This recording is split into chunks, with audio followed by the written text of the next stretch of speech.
안녕하십니까? 저는 서울대학교 인문대학 종교학과 유요한 교수입니다. 2021년 세계 종교 포럼을 시작하면서 올해 포럼의 취지와 방향에 대해 먼저 말씀을 드려야 할 것 같습니다.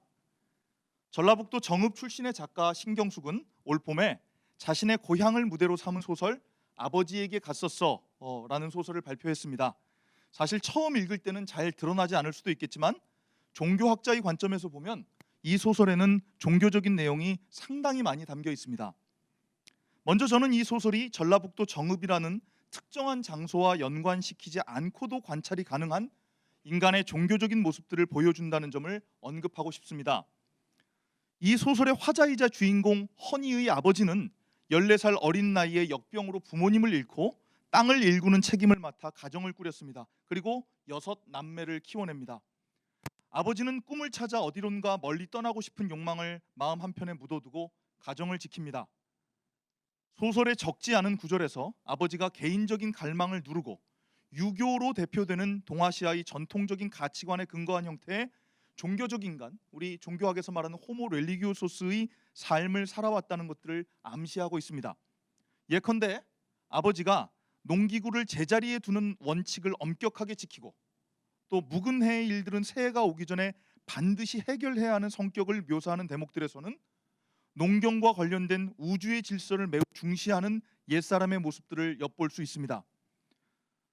또한 장마가 지거나 태풍이 오면 논보다 선산에 가볼 만큼 선산을 중시했고 또 선산에 갈 때면 가장 좋은 옷을 입고 기분이 들떠 있는 사람이라는 점에서도 동양 전통의 종교적 인간의 모습이 드러납니다. 소설 속에서 선산은 조상과 아버지 그리고 자녀를 연결시키는 거룩한 사명의 땅, 거룩한 사명의 장소입니다.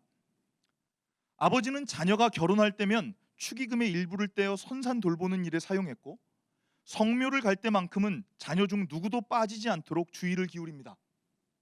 이 소설은 일제강점기와 6.25 전쟁을 거치는 험난한 세월 속에서 허덕이며 힘겨워하면서도 기어이 삶을 살아내고 또 다음 세대로 삶이 이어지도록 하는 것을 가장 중요한 사명으로 생각했던 우리 부모님들의 모습을 보여줍니다. 이분들은 죽음을 향해 가는 노화의 과정을 묵묵히 감당하고 또 새로 돋아나는 생명을 지켜내며 땅을 떠나지 않고 그렇게 땅을 지켜내셨습니다. 이런 점에서 신경숙의 소설 아버지에게 갔어서는 전북 정읍을 배경으로 하고 있으면서도 전북 정읍이라고 하는 혹은 전라북도라고 하는 지역에 제한되지 않고 우리나라 나아가 세계 어디서나 볼 수 있었던 어른들의 경건한 삶의 모습을 감동적으로 그려낸 작품이라고 할 수 있습니다. 하지만 모두에 말씀드렸듯이 이 소설은 전라북도 정읍을 배경으로 합니다. 전라북도 정읍을 무대로 삼은 이상 이 특정한 지역에서 발전되고 전해진 종교적 인식과 실천이 사실 작품 속에 담겨 있지 않을 수 없습니다. 이것은 아버지의 누님, 즉 주인공의 고모의 말에 잘 나타납니다. 고모는 주인공 남매를 돌보면서 이제 그 소설의 전라북도 사투리를 그대로 사용해서 쓰고 있습니다. 여그 땅이 그런 기운을 지닌 땅, 여그 땅이 그런 기운을 지닌 땅이라고 말하며 너그는 좋은 기운을 받아 다사롭게 살라고 이릅니다. 여기가 어떤 땅이기에, 여기 전라북도 땅이 어떤 땅이기에 이 땅을 근거로 조카들에게 좋은 기운을 받아 다사롭게 살라고 축복을 하는 것일까요? 전라북도를 생각하면 먼저 비옥한 호남평야를 생각하게 됩니다. 사실 고모가 비옥한 호남평야 때문에 이 땅이 그런 땅이다, 그런 기운을 지닌 땅이다라고 그렇게 말한 것일까요? 호남평야를 생각하면 전주, 익산, 정읍, 군산, 김제, 완주, 부안, 고창 등의 지역에 걸쳐 광활하게 자리하고 있다는 것 우리가 떠올릴 수 있을 것입니다.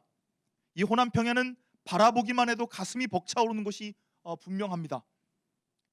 드넓은 땅이 하늘과 만나는 지평선을 볼 수 있는 우리나라 유일의 대평원입니다.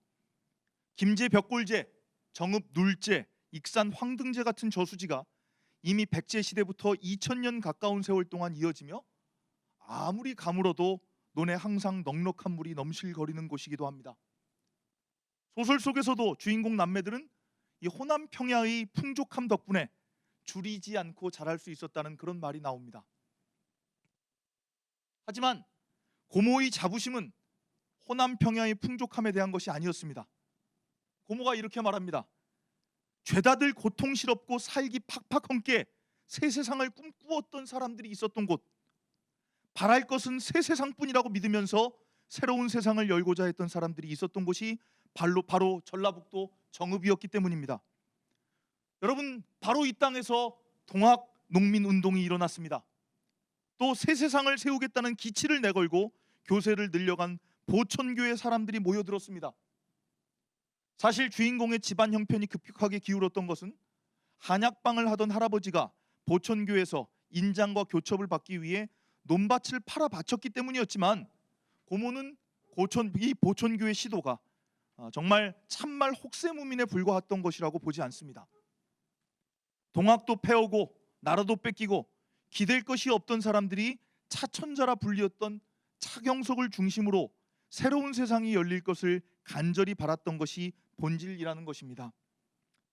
답답하고 부조리한 이 세상에 그저 눌려 있는 것이 아니라 새 세상에 대한 꿈을 포기하지 않는 사람들이 있는 곳이기에, 그래서 새 세상 세우는 일도 거듭거듭 결실 없이 끝나시도 여그 땅이 그런 기운을 지닌 땅이라고 단언할 수 있었던 것입니다. 2021년 세계 종교 학술 포럼의 주제는 성스러움을 향하는 세계의 중심 전라북도로 정했습니다. 전라북도가 세계의 중심이다. 어찌 보면 좀 너무 과장된 말로 보일 수도 있습니다. 하지만 저는 이 말을 단언하고 싶습니다. 전라북도가 세계의 중심이라는 말은 인구, 경제 규모, 영향력 등에서 다른 지역에 비해 크게 자랑할 것이 없는 지역의 사람들이 스스로를 위안할 수 있도록 하기 위해서 억지를 쓰듯 조합해 만든 그런 말이 아닙니다. 종교학에서는 세계의 중심이라고 하는 지위가 성스러움과의 관계를 통해 확보되는 것이라고 말합니다. 세계의 중심은 신으로 대표될 수 있는 성스럽다고 인정되는 존재와 인간을 연결하는 통로이자 인간이 성스러움을 바라볼 수 있는 창의 기능을 합니다.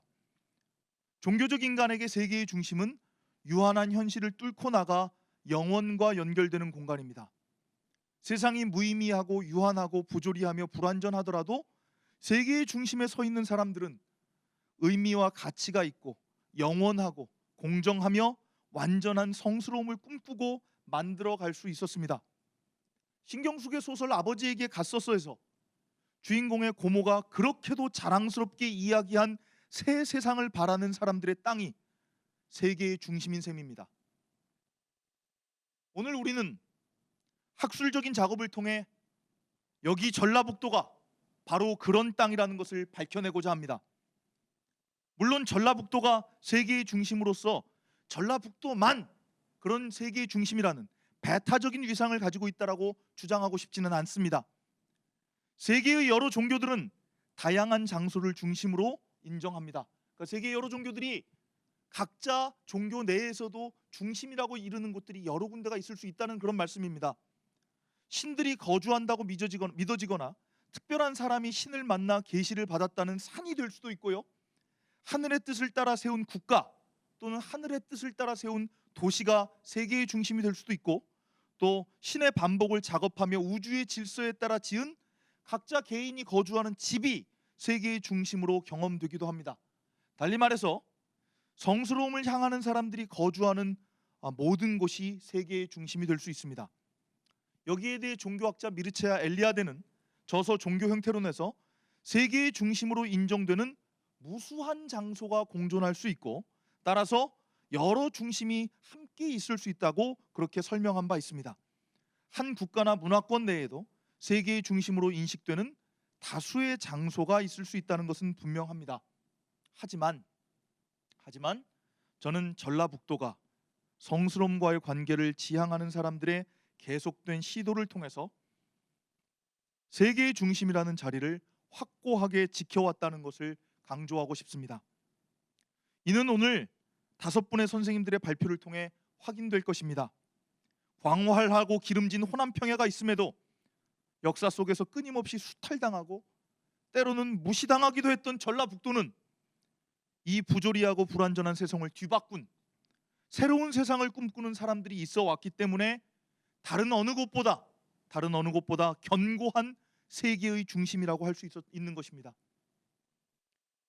종교학적 관점에서 세계의 중심을 논하는 오늘의 발표가 혹시 종교를 가지고 있지 않은 분들이라면 불편하게 느껴지실 수 있을지도 모르겠다, 그런 생각도 합니다.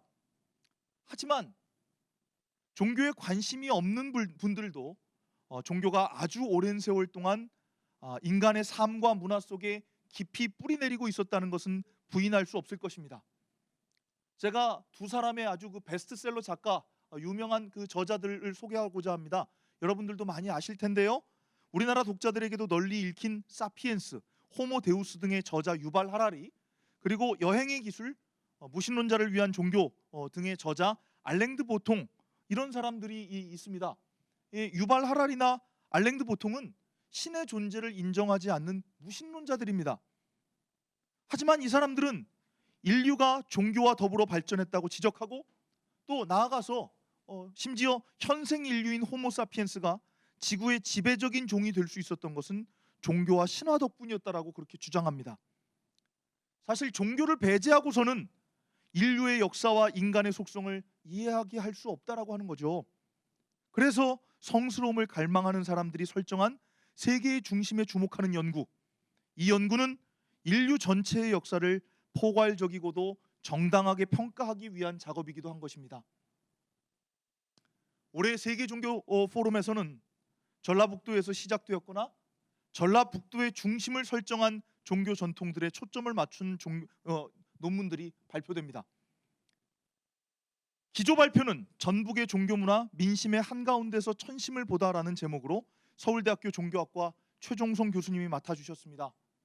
우리 최종성 선생님은 전라북도의 종교문화의 성격을 역사적으로 밝히는 뛰어난 연구 성과를 보여주시는 동시에 전라북도에서 살았던 종교인들의 심성에 감정을 이입하는 시각을 통해 전라북도 도민은 물론 모든 독자들, 이 방송을 보고 계신 모든 청중들이 가슴이 뜨거워질 수 있도록 하는 그런 글을 써주셨습니다. 잠깐 소개하면, 사실 동학이 시작된 곳, 동학이 발아한 곳이 전라북도는 아니지만, 하지만 동학교도들이 민심을 모아서 천심을 확인하고자 한 곳이 바로 전북의 들판이었다라고 하는 것. 동학교도들이 서학과 단판을 역사적으로 지으려고 했던 것이 바로 전라북도의 들판이라고 하는 것을 생생하게 보여주십니다. 전북 모악산에서 만경강과 동진강이 흘러나왔을 뿐 아니라 미륵신앙과 증산계열의 신종교가 발산되어 나갔다는 것. 전라북도는 절망의 상황에서도 성스러움을 갈망하며 희망을 노래한 사람들의 땅이라는 것을 말씀해 주실 것입니다. 그래서 전라북도는 종교의 땅입니다. 종교 문화를 빼놓고서는 도무지 전라북도를 말하기 어렵다라고 하는 우리 최종성 선생님의 지적에 우리 모두 꼭 코끝이 찡한 감동을 느끼며 저는 고개를 끄덕이게 될 것이라고 그렇게 생각합니다. 사실 전라북도에 있는 대학들의 종교문화연구센터가 없다라고 하는 것, 종교학과가 없다라고 하는 것은 참 안타까운 일입니다. 속히 빨리 우리가 지금 이 행사를 하고 있는 전라북도 이 전북대학교에도 종교문화연구센터 혹은 종교학과가 있었으면 좋겠다라는 간절한 염원을 이 자리에서 밝혀봅니다. 다음으로 박병훈 선생님은 원불교 새로운 세상을 노래하다 전북과 새 회상이라는 제목으로 우리 원불교가 전북 익산에 총부를 두고 있지 않습니까? 전북 익산에 총부를 두고 있는 원불교에 대해 발표하십니다. 특히 일제강점기의 암울한 상황 속에서 새로운 세상에 대한 희망을 노래한 가사에 초점을 맞춥니다. 우리 박병훈 선생님께서 말씀을 해주시겠습니다만, 가사는 3사조 혹은 4사조를 기본 율격으로 하는 고전 시가의 장르입니다. 특히 그 중에서도 특정 종교 내에서 만들어져 해당 종교의 꿈과 희망을 노래한 가사는 종교 가사로 그렇게 구분합니다. 원불교 창시자 소태산 박중빈 대종사를 비롯한 초기 원불교 종사와 교인들은 가사를 통해서 원불교가 꿈꾸는 세상을 그려냈습니다. 이 제목에, 발표 제목에 회상이라고 하는 말이 들어가는데요, 회상은 설법을 듣는 모임을 가리키고 또 신자들의 공동체인 교단과도 뜻이 통한다고 합니다. 불교에서 석가모니가 법화경을 설법했던 모임을 영산회상이라고 부르죠. 또 앞으로 올 미륵의 회상을 용화회상이라고 칭하기도 하죠. 그런데 소태산과 초기 원불교인들은 과거에도 보지 못하였고 미래에도 보기 어려운 큰 회상을 꿈꾸었다는 것을 말씀해 주실 것입니다. 박병훈 선생님은 새 회상으로 표현되는 새 세상에 대한 염원이 원불교의 가사에 담겨 전해진다는 것, 그리고 이 가사들에 따르면 전라북도가 새로운 시운에 따라 세워지는 세계의 중심이라는 것을 설명해 주실 것입니다. 우리 박병훈 선생님의 우리 발표를 통해서 제가 아까 얘기했던 대로 전라북도가 세계의 중심이라고 하는 것이 다시 한번 입증될 것이라고 저는 그렇게 생각합니다. 그리고 박인규 선생님은 해원 상생과 후천 개벽 운동의 산실, 강증산과 전라북도라는 제목의 글을 발표하실 것입니다. 강증산 선생은 지금 전라북도 정읍에 해당하는 곳에서 태어났습니다. 그리고 모악산 대원사에서 우주적 차원의 종교적 각성을 하고 도를 열었고, 또 고향에서 묵은 하늘과 묵은 땅을 뜯어 고쳐 새로운 하늘과 새로운 땅으로 개벽시키는 천지 공사를 시작했다, 이렇게 알려져 있습니다. 증산은 세상이 참혹하게 된 것은 세상에 원한이 쌓이고 맺혔기 때문이라고 분석하고, 이를 풀어서 상생할 것을 촉구하는 해원 상생 사상을 제시했습니다. 그는 통치자들의 무능함과 또 창궐한 전염병 등으로 민중들이 고통받던 때 전라북도의 가난한 마을에서 태어났고, 당시 서구 제국주의가 이 땅에 침범한 상황 속에서 기존 종교 사상 가치가 흔들리는 시기에 청년기를 보냈습니다. 박인규 선생님은 증산이 이러한 세상의 혼란을 해결하기 위해서는 그냥 단지 이 작은 지역뿐 아니라 우주 전체를 바로잡아야 한다고 그렇게 믿었다는 것을 설명해 주실 것입니다. 결국 증산은 전라북도 작은 마을에서 태어났지만 이 작은 마을뿐 아니라 그것을 넘어서 세계의 우주 질서를 바로잡고자 했다는 것, 즉 세계의 중심을 도모했던 것이라고 할 수 있을 것입니다. 마지막으로 최화선 선생님은 종교와 영화에 대한 강연을 해주십니다. 팔림세스트로서의 공간, 영화 이미지, 영화 군산 거위를 노래하다를 중심으로 라는 제목의 글에서 전라북도의 특정한 도시 군산을 배경으로 하는 영화 군산 거위를 노래하다를 종교학적 시각으로 세밀하게 분석합니다. 글의 제목에 사용된 팔림세스트라는 단어는 좀 어렵게 느껴지시는 분도 계시겠습니다만 원래 지우고 그 위에 다시 쓴 양피지라는 뜻이었다고 합니다. 그러니까 양피지가 비싸기 때문에 한 번 쓰고 버릴 수가 없으니까 한 번 쓰고 또 이렇게 문지른 다음에 그 위에 다시 더 쓰는 것, 그것이 그렇게 쓴 양피지가 팔림세스트라고 하는 거죠. 근데 그 의미의 그 맥락이 확장돼서 지워진 과거의 시간, 또 혹은 지워진 과거의 흔적을 우리 앞에 다시 불러올 수 있는 물리적인 무엇인가를 의미하기도 한다고 합니다. 최화선 선생님은 군산 거위를 노래하다라는 영화를 통해서 전라북도 군산의 모습을 조명합니다. 전라북도 군산이 현대적인 모습과 100여 년 전의 모습이 겹쳐지는 장소라고 하는 것을 지적하시죠. 군산은 조선시대 호남평야의 세곡이 모이는 경제적 거점이었고, 일제강점기 일본이 쌀을 수탈해가는 장소로 삼아 토지와 경제 전반을 장악했던 곳으로서 슬픈 역사를 지닌 곳이기도 합니다. 최하선 선생님은 이러한 속성을 지닌 군산이 영화 속에서 어떻게 종교적 공간으로 구성되는지 정말 구체적이고도 생생하게 보여줄 것입니다. 인간의 가장 오래된 꿈이라 할 수 있을 종교와 가장 현대적인 매체인 영화는 새로운 세상을 그려내고 만들어낸다는 공통점을 지니고 있다는 것 역시 최하선 선생님의 글을 통해 밝혀질 것입니다. 다시 말씀드리지만 어둡고 무거운 세상 속에서 그 너머를 꿈꾸고 갈망하는 사람들이 모여든 곳이 세계의 중심입니다. 오늘 발표되는 이 발표문 논문들을 통해서 전라북도가 세계의 중심이라는 것, 달리 말해 성스러움을 향하는 사람들이 있어 온 곳이라는 것, 그래서 다른 어떤 지역보다 더 견고한 세계의 중심이 형성되었다는 것을 확인하게 될 것이라고 생각합니다. 세계종교포럼이라고 하는 이 멋진 학문적 축제장을 마련해 주신 세계종교평화협의회, 전라북도 또 여러 지방자치단체에 감사드립니다. 불교, 원불교, 천주교, 개신교를 비롯한 각 종교를 가장 신실하게 믿고 실천하는 분들이 모여서 자기 종교를 포기하지 않고 가장 신실하게 믿고 신봉하고 실천하지만 또 동시에 공존하는 세상 속에서 서로를 이해하며 평화롭게 공존하고자 하는 것을 모색하는 이 세계종교평화협의회가 전라북도에서 활동하고 있다는 것도 저는 전라북도가 여전히 세계의 중심이라고 하는 것을 보여주는 증거라고 생각합니다. 그래서 세계종교평화협의회 담당자들께 이 자리에서 또 감사드립니다. 여전히 수그러들지 않고 있는 코비드-19의 기세로 인해서 작년에 이어서 올해에도 세계종교포럼이 비대면 온라인 방식으로 이루어지게 되었습니다. 얼굴과 얼굴을 맞댄 채로 의견을 나누며 우리의 시야를 함께 넓히는 종교와 학문의 잔치가 다시 열리게 될 날을 고대하는 마음 간절합니다. 또한 동시에 답답한 전염병 상황 속에서도 이렇게 중요한 세계종교포럼을 포기하지 않았다는 것, 철저하게 방역수칙을 지키면서, 우리 방역수칙 철저하게 지키고 있습니다. 앞에 나와서 발표하는 사람만 마스크를 벗고 전부 마스크를 단단하게 쓰고 앉아 계시고 아침에 소독부터 하고 이 자리를 시작했습니다.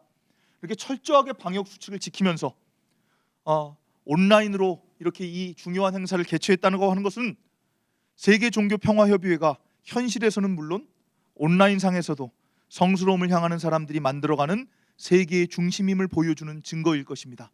다시 한번 감사드립니다. 네, 감사합니다.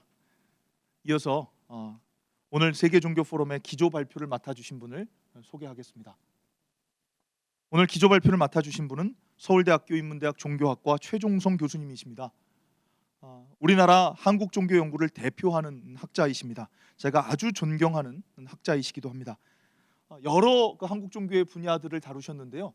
동학 전문가이십니다. 또 이제 종교 의례를 많이 설명하셔서 기우제라든가 조선시대 국가 의례에 대한 여러 논문과 또 저술들을 발표하셨고, 또 추한 자료 등 이런 것도 이제 번역도 하시고 주해도 다시기도 하셨습니다. 한국 종교 전반의 문제를 꿰뚫는 연구를 계속해서 수행하고 계십니다. 우리 최종성 선생님은 한국역사민속학회 회장을 지내신 바 있고 지금은 한국종교학회 편집위원장으로 봉사하고 계시기도 합니다. 오늘 기조 발표 제목은 전북의 종교문화, 민심의 한가운데에서 천심을 보다입니다. 온라인으로 접속하고 계신 모든 분들도 우리 최종성 선생님을 큰 박수로, 또 마음의 박수로 환영해 주시길 부탁드립니다. 최종성 선생님 모시겠습니다.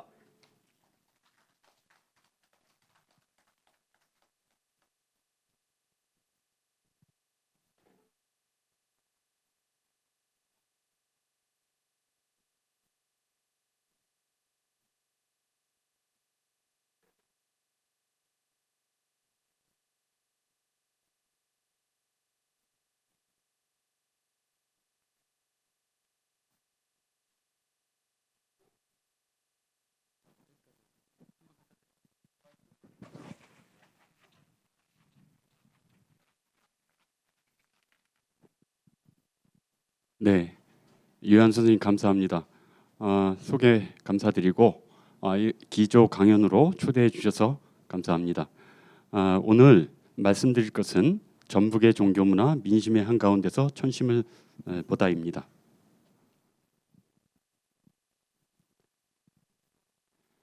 첫 번째로 말씀드릴 게 종교의 땅, 종교를 만든 사람들, 또 종교가 만든 사람들입니다. 첫 번째로 이문재님의 최근에 제가 읽었던 시인데요. 그 중에 일부를 여러분들한테 소개해드리겠습니다. 사람이 만든 책보다 책이 만든 사람이 더 많다. 사람이 만든 노래보다 노래가 만든 사람이 더 많다. 사람이 만든 길보다 길이 만든 사람이 더 많다. 전북으로 향하면서 제가 이문재님의 사랑과 평화라는 시 앞소절을 곱새겨 봅니다. 구절구절이 모두 공감됩니다. 책 얘기라면 인문학도로서 자책과 희망이 교차합니다. 필생에 좋은 책을 내놓아야 한다는 무거운 사명감에 눌려 살아왔습니다만 이런 주눅에 찌든 것을 비웃기라도 하듯 자고 일어나면 어김없이 새로운 책 소식이 세상에 넘쳐납니다. 제 아무리 책이 범람한다고 해도 그것을 읽고 성장한 사람이 더 많다는 당연한 사실에 은근히 의욕도 생기는 게 사실입니다. 노래라면 더욱 실감이 납니다. 책과 달리 문맹인도 따라서 부를 수 있는 게 노래 아니겠습니까? 세상에 없던 노래를 만들어내기까지 상상과 창작의 고통이 뒤따르겠지만 그것을 대내며 정화와 성숙을 누린 사람들이 헤아리기 어려울 정도로 많습니다. 길도 그렇습니다. 문맹도 또 음치여도 가리지 않고 행자라면 육로든 해로든 항로든 길을 가야만 합니다.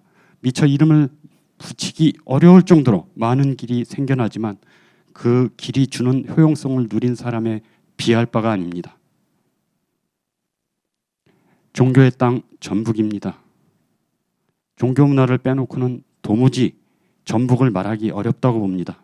이름난 산도, 또 제일 가는 들도, 역사와 함께 흐르는 강도, 세계와 호흡하는 바다도 있는 곳이지만 무엇보다도 산, 들, 강, 바다를 터전 삼아서 일궈온 사람들의 종교적 삶이 역력한 곳 전북입니다. 난리가 일어난 전장터의 기억이 크지만 병화를 피할 만한 피장초로 손꼽히는 승지가 여러 곳 버티고 있는 곳입니다. 승리를 빼앗겨 절망과 시리에 빠지기도 했지만 미래의 주체가 도업지로 삼아 국운을 펼칠 만한 미래의 땅으로 대망되기도 했습니다. 새로운 종교의 터전으로서 충청에 계룡이 있다면 호남엔 모악이 있습니다. 모악이 이쪽 저쪽으로 뱉어낸 물이 만경과 동진의 큰 물줄기를 이뤄가면서 나지막이 포복한 호남의 들녘을 넉넉히 적셔줍니다. 그 모악을 중심으로 팔랑개비처럼 발산되어 나간 것이 미륵신앙이었고 증산계열의 신정교였다고 봅니다. 본래 원산지는 아니지만 동학과 서학은 각각 전북에서 역사적 단판을 지으려 했습니다.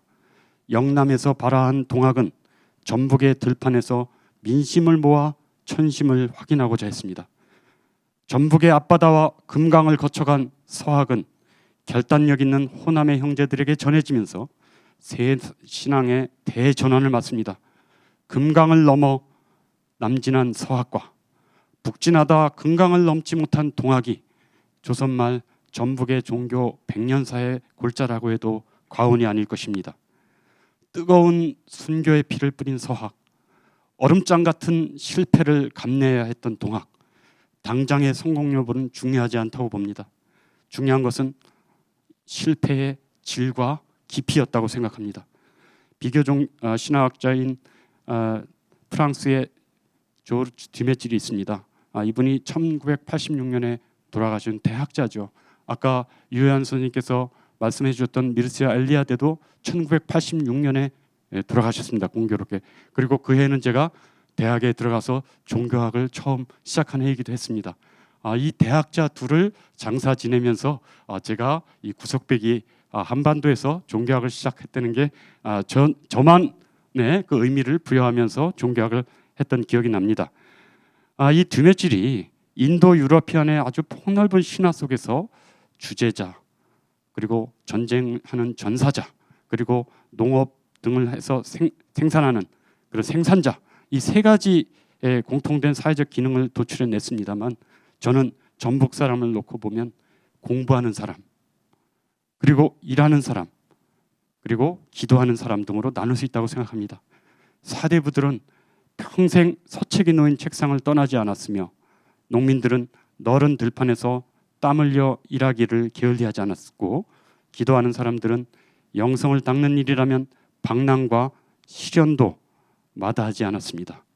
전북의 종교 문화는 이들 세 부류의 사람들이 일궈온 것이었다고 해도 과언이 아닐 것입니다. 물론 기도하는 사람들이 종교 문화의 생산자였다고 할 수 있겠습니다만 공부하는 사람도 일하는 사람도 종교적 창발을 주도할 만한 잠재력을 발휘했습니다. 적어도 이들이 합세할 때래야 천심을 향한 구심력과 민심을 향한 원심력이 조화를 이루었다고 생각합니다. 우리가 종교를 만든 사람 못지않게 종교가 만든 사람들을 주목해야 하는 이유도 여기에 있다고 봅니다. 제가 이문재 시인의 말끝에 군더더기 말 한마디 덧붙이고 싶습니다. 사람이 만든 종교보다 종교가 만든 사람이 더 많다고. 네, 이제 두 번째 주제로 넘어가겠습니다. 정감록, 부조리는 불의와 부패와 가난은 참을 수 있지만 희망 없이는 살 수 없다. 이런 메시지를 갖고 있다고 봅니다. 전해오는 비결 예언서들을 대표하는 정감록 얘기를 잠깐 꺼내볼까 합니다. 현재 우리가 대할 수 있는 판본, 사본은 참으로 다양합니다. 그 중에서도 이씨와 정씨의 대담을 통해 미래의 왕조, 도읍지, 그리고 국운을 누린 향년, 몰락의 징조와 피신처 등을 다루고 있는 이 감결류, 이 정감록을 대표하는 책인데요. 이 문헌은 정감록의 핵심을 차지하고 있는 전승 기록입니다. 정감록 판본마다 다소의 차이가 있지만 전북과 관련해서 두 가지 소재를 말씀드리려고 합니다. 첫 번째는 전주와 직결되는 이야기입니다. 정감록은 왕조의 찬란한 시작보다는 쇠락하는 마지막을 과장하며 국운의 견고함보다는 교체의 필연성을 강조합니다. 당연히 서사의 흐름은 대부분 전근대 왕조 시대의 틀로 짜여져 있습니다. 다소간의 등락은 있겠으나 대체로 왕씨 고려 왕씨 송악 500년, 이씨 한양, 여기는 연도가 표시되어 있지 않는 판본들이 대다수입니다. 정씨 계룡 800년, 조씨 가야 1000년, 판본에 따라서는 800년, 그 다음에 범씨 완산 600년 등으로 간추릴 수 있습니다. 두 가지 사실이 주목됩니다. 먼저 시간의 흐름을 고려할 때 왕조의 교체는 대개 100년 단위로 설정된 국운에 따라 이루어지고 있습니다.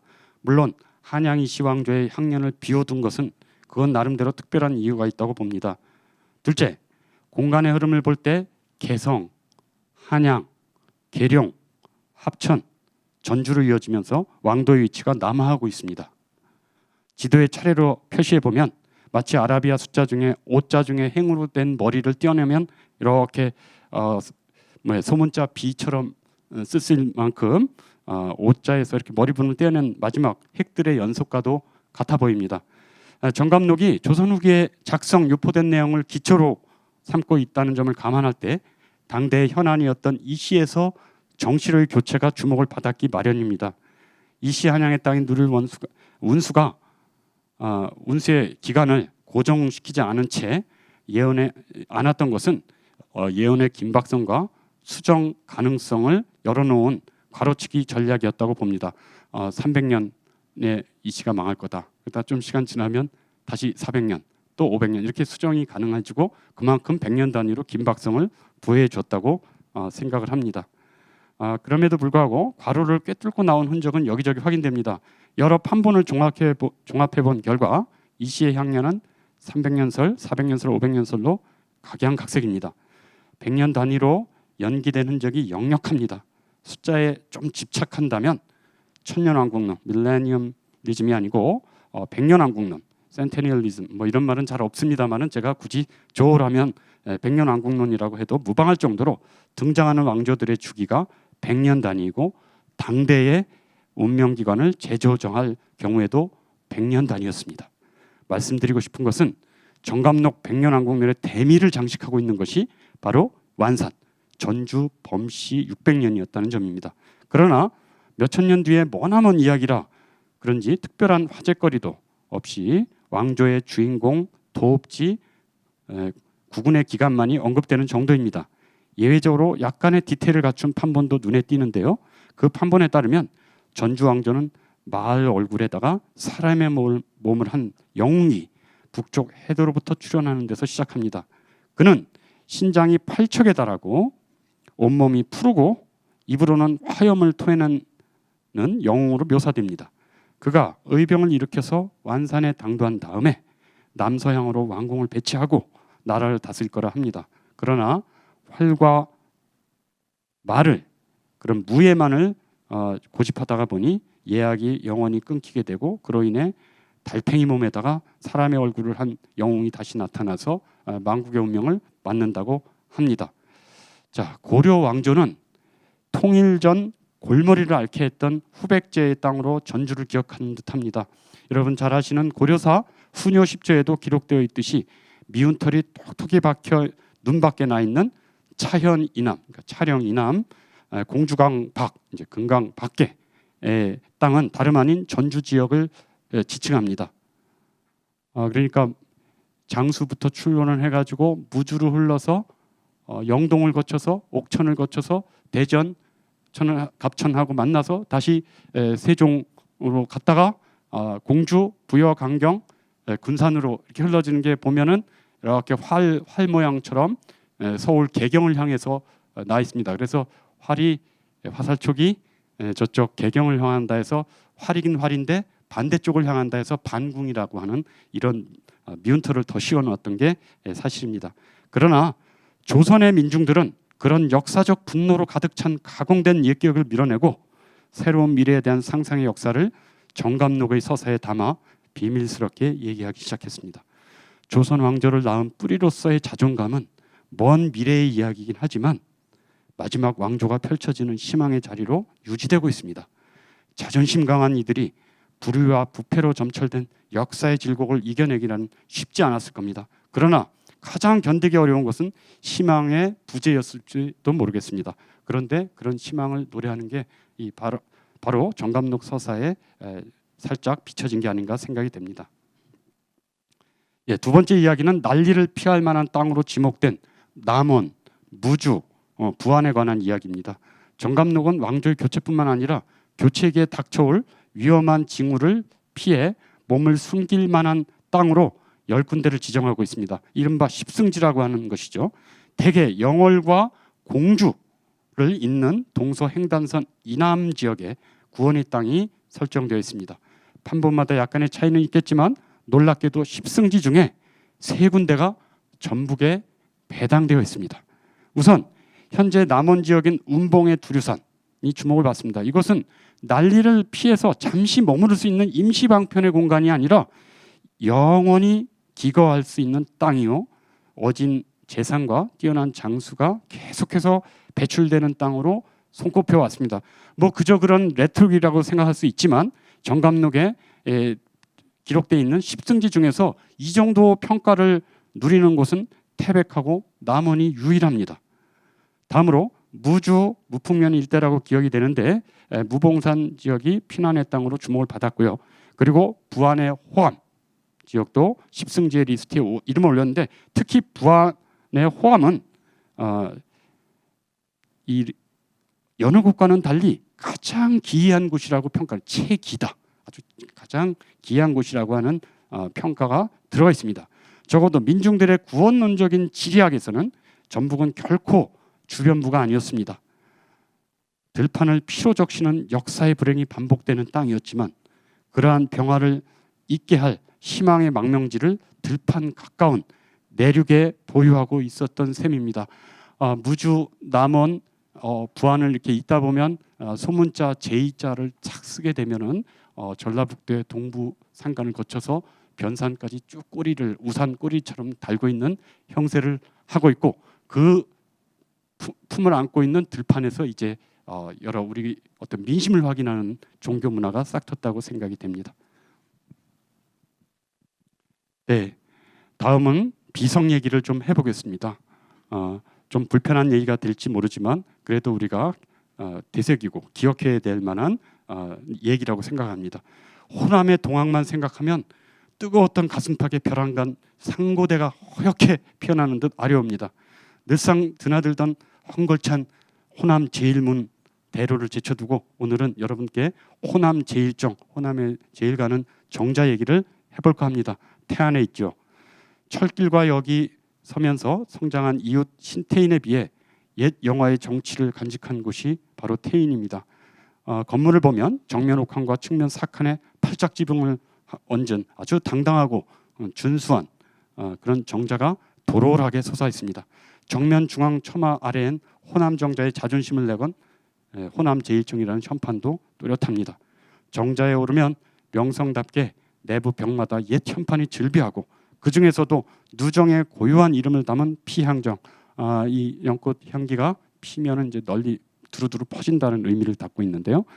이런 현판이 눈길을 끕니다. 정자 이름 그대로 연꿀철이 되면은 정자 앞에 방죽을 가득 메운 연화의 향이 만방으로 퍼질 것이라고 생각됩니다. 우람한 피향정 못지않게 연못가에 아담한 한병루, 푸르름이 젖어들어 있는 누각이다. 이름 참 멋집니다. 이 한병루도 가객의 눈길을 끌지만 오늘 제가 말씀드리려고 하는 것은 따로 있습니다. 바로 그 서양 피향정 구역을 둘러싸고 있는 낮은 담장과 비슷한 키로 어종종하게 세워진 비석들을 살피고자 합니다. 동학으로 말할 것 같으면 영남의 수운이 눈이 돼주었고 호남의 녹두가 발이 돼준 셈입니다. 동학에 입도한 이래 2, 3년간 조용히 신앙을 가다듬던 녹두로 하여금 동학의 새로운 정기가 될 첫걸음을 떼게 했던 장본인이 바로 고부군수 조병갑이었습니다. 다소 긴장감을 갖고 비석에다 날카로운 시선을 고정시키며 조병갑의 흔적을 찾아보려는 찰나 모든 게 싱거워졌습니다. 첫 번째 자리에 바로 노인 비석이 조규순의 영세불망기였기 때문입니다. 태인현감을 지낸 조규순, 이들은 동학도에게 결코 잊힐 리 없는 조병갑의 부친이었습니다. 태인현감을 지냈죠. 어떤 린치도 당하지 않은 채 온전한 외양을 하고 있는 비석의 글자들이 의아했지만 당장의 분노를 삼킨 채 살아있는 역사 교과서를 후예들에게 오롯이 남겨둔 지영민과 동학도의 인내와 관용에 새삼 고개를 숙입니다. 비석의 옆구리를 돌아 후면을 더듬어 읽었습니다. 몇 글자 공격당한 게 역력히 보입니다.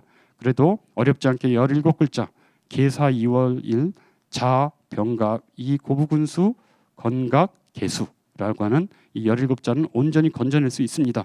계산년은 바로 고부 밀란이 일어나기 한 해 전인 1893년일 거고 그해 2월에 아들이었던 고부군수 조병갑이 부친의 영세 불망비를 계수했다는 얘기입니다. 부친의 이름이 새겨진 전면부의 비명은 차마 어쩌지 못하는 마음에 온전할 수 있었지만 후면의 병갑 그리고 고부군수 글자는 역사의 매질을 당한 듯했고 특히 조병갑의 이름 두 글자는 훼손이 심각했습니다.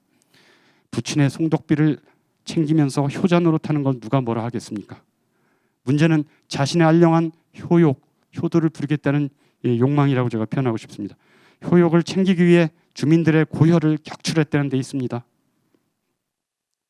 지난 겨울 제가 함양의 상민공원 눈밭을 찾아서 이들 부자가 대대로 함양군수를 지냈던 이 바로 조규순 조병갑의 영세불망미 선정비를 둘러본 적이 있습니다.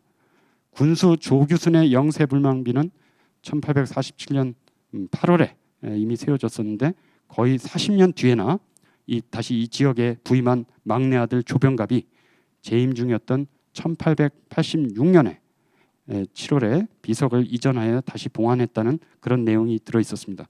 여기에서도 조병갑의 남다른 집안 사랑과 효성이 발휘되고 있음을 알 수 있습니다. 기이한 것은 2년에 걸쳐 함양군수를 지낸 조병갑의 밝은 덕과 선량한 정치를 기리는 비가 이들 비석군의 일원으로 동석하고 있다는 것뿐만 아니라 그의 치적으로 새겨진 내용이 고부 농민의 평가들과는 너무나도 달라도 너무 다른 것이었다는 점입니다. 그 비석 내용을 잠깐 살펴보면 선왕을 사모하고 살아있는 백성을 위모하며 자신의 봉급을 줄여 관청을 수리하고 세금과 공포를 감해주되 아랫사람 단속하기를 엄히하고 본인은 쓰디쓴 음식을 씹으면서 마음으로 견뎌내고 요령을 발휘해서 2년의 통치를 잘했으니 천년토록 기릴만하다. 여러분 5년 만에 사람이 바뀐 걸까요?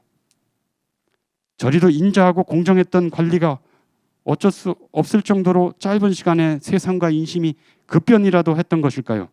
그게 아니라면 함양과 고부의 지역차가 있었던 것일까요? 조병갑이라고 해서 여느 탕관오리보다 더 특별할 것도 없었는데 고부 사람들이 예민하고 유별났던 것일까요? 어차피 고부에서 동학농민의 각성이 없었다면 고부에서도 저 같은 레토릭으로 치장된 그렇고 그런 조병갑의 선전비가 세워졌을지도 모르겠습니다. 이래저래 민심을 저버린 비석, 민심이 담기지 않은 비석에 대한 믿음이 영 서질 않습니다. 5년 묵은 묵은지로도 가시지 않을 마음속 텁텁함이 여전히 가시지 않습니다. 네, 다음으로 동학 민심을 모아 천심을 확인하다입니다. 호남의 사도라 불리는 유한검 아우구스티노가 가족과 함께 순교를 당했던 게 1801년입니다. 이게 다시 60갑자가 돌아오는 1861년 호남 땅에 서학과는 다른 도가 전해졌습니다. 그 한 해 전인 경신년에 경주 용담에서 무국대도를 얻은 수은 최재우가 몸소 남원 교룡산의 은저감으로 발길을 돌린 것입니다. 아마도 관의 지목을 피해 경주로부터 멀리 남해 바닷길을 거쳐서 승주 땅을 밟은 뒤 남원 교룡산으로 들어온 모양입니다. 초기 동학서의 기록에 따르면 당시 남원 서공서의 집에 10여일을 기거했다. 자, 여기서 동학이 뿌리를 내리기 시작했다고 봅니다. 지금의 선국사 뒤편에 밀덕봉 아래 은저감의 자리를 잡고 기도와 경전 저술에 몰입했다고 합니다. 수훈의 남원행은 수개월간의 어떤 짧은 여루에 그쳤겠지만 동학의 운명을 바꿔놓은 일대 사건이었다고 아니할 수 없습니다. 이를 계기로 영남에서 싹튼 동학이 비로소 남원을 거점으로 해서 호남의 들판에 직접 전해지게 된 것이고 방파막이 되어준 호남의 산중에서 훗날 경전의 핵심이 되는 논학문과 권학가 등이 안정적으로 산출된 것입니다. 미래의 동학을 책임질 호남의 형제와 두고두고 종교적 자산이 될 교리의 원천을 얻은 셈입니다. 초기 동학사를 다룬 역사서들마다 당시 남원 은저감의 행적을 빼놓지 않고 다루고 있습니다. 특히 1915년 시천교 계열의 두 교단에서 잇따라 발간했던 동학교조의 영험한 일대기를 그린 그림과 문자로 설명한 도서서들 속에서도 남원 교룡산 은저감의 행적이 실려 있습니다. 왼쪽 그림이 시천교조 유적지라는 것이고 여기에 타이틀이 달려 있습니다. 은저감 영계도 이렇게 붙여져 있고요. 오른쪽은 해상영적실기 은암관관도, 그러니까 은저감에서 어떤 강령을 받아서 어떤 경전을 기록하고 또 기도 생활을 했다는 그런 그림입니다. 도서서에는 영적 감흥 속에서 신적인 메시지를 받았다는 암자가 오롯하지만 저간의 무심한 세월의 무게를 견디지 못했는지 그저 유어지만을 알리는 표지판이 횡덩그렁한 빈터를 외로이 지키고 있을 뿐입니다. 한때 동학군을 이끈 김계남의 거점이기도 했다는 저 발 아래 교룡산성은 성의 풍채를 간직하고 있지만 동학군의 영적 원천이자 전북 동학의 거점이었던 은저감은 견고한 성의 보호를 받지 못한 채 잊혀지고 있습니다. 참으로 안타깝다고 할 수 있겠습니다. 1864년 수훈의 순도 후 해월 최시영이 이끈 동학은 태백과 소백의 사이에서 재건한 뒤 힘을 비축해 호서를 향해 서진하였습니다. 한편 호남에 전해진 동학은 점차 단단해지면서 북진의 발판을 마련하기 시작했습니다. 호서의 북접 형제와 호남의 남적 형제가 손을 맞잡을 갑오년이 서서히 다가오고 있었습니다. 주지하다시피 갑오년에는 한반도를 둘러싸고 청나라 일본이 각축하는 대외적인 정치적 환경이 있었고 조세 또는 토지의 모순에 반발하는 농민운동의 커다란 물줄기가 있었고 영적인 스승이 당한 억울함을 해소하려는 신원운동의 맥락이 한 군데에 만나게 되었습니다. 동학난이든 동학혁명이든 농민전쟁이든 어떤 명칭을 사용하더라도 동학의 영적 자원과 농민의 혁명적 역량 그 어느 쪽도 간과되어서는 곤란하다는 게 제 생각입니다. 비속으로 효심을 다하며 민생을 팽개쳤던 고부군수 조병갑을 향한 분노가 고부 밀란으로 타오른 이래 전봉준이 주도하는 동학농민군이 결성되기에 이르렀고 이내 황토현 전투에서 승리를 거둔 기세로 관군을 따돌리며 전주성에 입성하고는 여러 개혁적 조처들 직광소설지라든지 폐정개혁안 등을 실현해나가는 쾌거를 이루었던 게 우리가 아는 동학농민군 1차 봉기의 과정이었습니다. 전주 화약의 성과로 고부군수 조병갑이 귀양 처분을 받았으나 어찌된 일인지 이후 슬그머니 풀려난 뒤 4년 뒤에 있을 해월 최시영의 처결을 맡은 재판관으로 등장하고 있다니 혀를 찰 만한 역사에 쓰라린 운명이 아닐 수 없습니다. 동학군의 불안정한 승리는 외세의 기입으로 오래가지 못했습니다. 강화도 조약 이후 조선 진출의 발판을 호시탐탐 노리던 일본과 전통적인 패권을 유지하려는 청나라 사이에 고조되었던 긴장이 동학농민군 1차 봉기를 계기로 자제력을 상실한 채 제멋대로 터지고 말았습니다.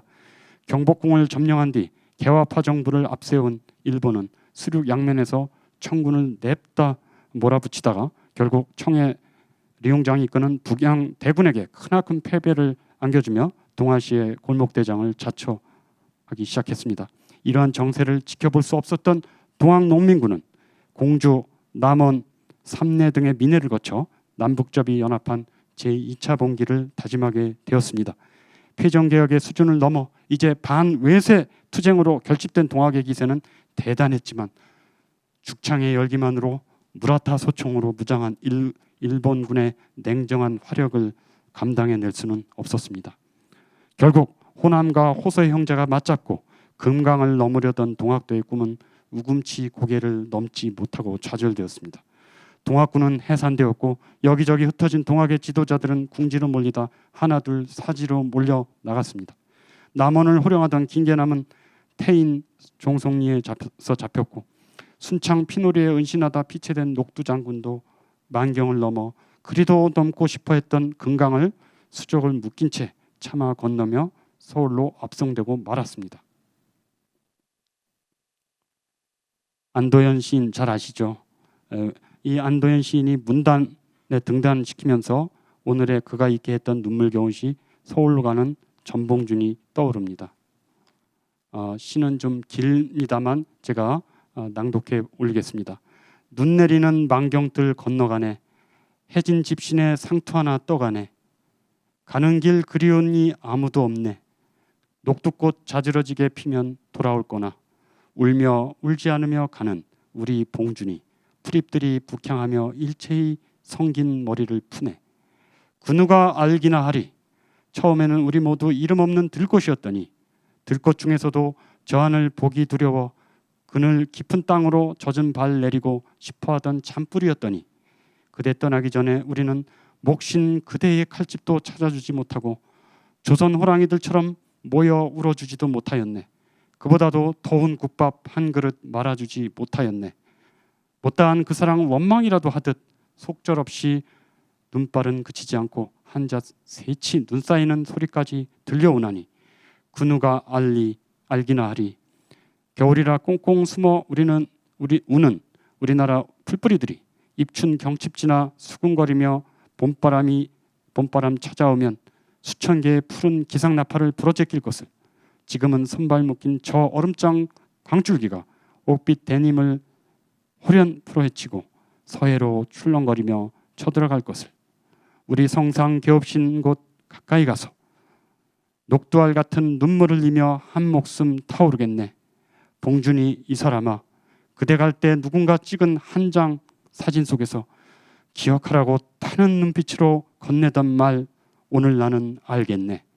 들꽃들아 그날이 오면 타굴 때 흰 무명띠 머리에 두르고 동진강 어귀에 모여 척외척화 물결 소리에 귀를 기울이라. 네, 시인의 말처럼 그는 자신을 향해 목 놓아 울어주는 울음도 몸을 녹이는 따뜻한 국밥도 권유받지 못한 채 차가운 서울로 향해 갔을 것입니다. 그러나 그는 서울의 엄중한 법정, 생애 마지막 자리에서 슬프고도 따뜻한 신앙 고백을 남겼습니다. 재판관이 묻습니다. 너는 너와 함께 동무한 손아중, 최경선 등이 동학을 매우 좋아하는 자냐? 대답, 그렇습니다. 동학이라는 것은 어떤 주의이고 어떤 도냐? 마음을 지킨 수심, 마음을 지켜서 충효로 본을 삼아 보국안민 하자니류에다. 그렇다면 너도 동학을 매우 좋아하는 자냐? 동학은 수심 경천하는 도이므로 매우 좋아합니다. 동학에 들어가면 콜레라 괴질을 면한다는데 그러하냐? 동학서 중에서 3년 괴질이 눈앞에 있어도 경천 수심하면 다 면한다 하더이다 라고 하는 대답을 남겼습니다. 동도대장으로서 동학군을 이끌었던 전봉준은 동학을 수심경천하는 도로 파악하고 그러한 동학에 자신이 크게 매료되었다고 진술하고 있습니다. 아울러 불가항력적인 괴질로부터 벗어나는 길도 동학의 경천수심이라고 확신하였다는 겁니다. 녹두가 동학의 핵심으로 파악한 하나님을 공경하며 모시는 마음을 지켜내는 것이야말로 수은이 역설했던 하늘님 모심, 시천주 곧 하늘님 모심과 곧바로 상통한다고 봅니다. 마른 땅에 녹두를 촉촉히 적셔주며 성장시킨 것이 바로 최재호가 몰고 온 영적 비구름이었다고 해도 과언이 아닐 것입니다. 저는 저런 녹두가 있었기에 더 없는 착취에 비리비리 말라가던 농민들도 대록대록 살진 동학의 영성을 농심 가득히 누렸으리라 짐작합니다. 시카고 대학교의 종교학자 브루스 링컨의 말대로 폭력적 수단만 가지고는 혁명이 성사되기 어렵습니다. 이데올로기적인 설득과 정서적인 환기를 제공하는 종교적 담론의 힘이 결부될 때 사회의 재구성이 용이해진다고 할 수 있습니다. 동학을 소수 지도부만의 문제로 혹은 형식적인 외피로 간단히 치부할 사안이 아니라고 봅니다. 적어도 사람의 목소리, vox populi, 사람의 목소리죠.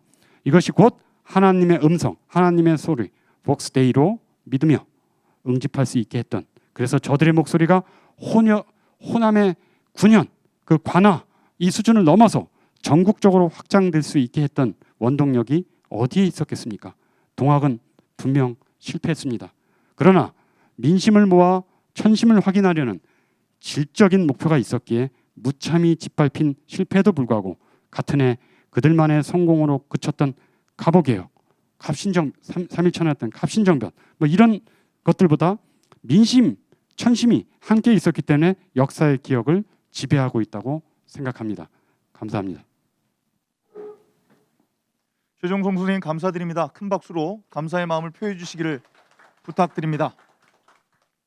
우리 최종성 선생님, 제가 아까 말씀드렸듯이 이 강의를 듣게 되면 코끝이 찡해지고 가슴이 뜨거워질 것이다 이렇게 말씀을 드렸는데 아마 그런 감정을 많이 느끼셨을 것이라고 생각합니다.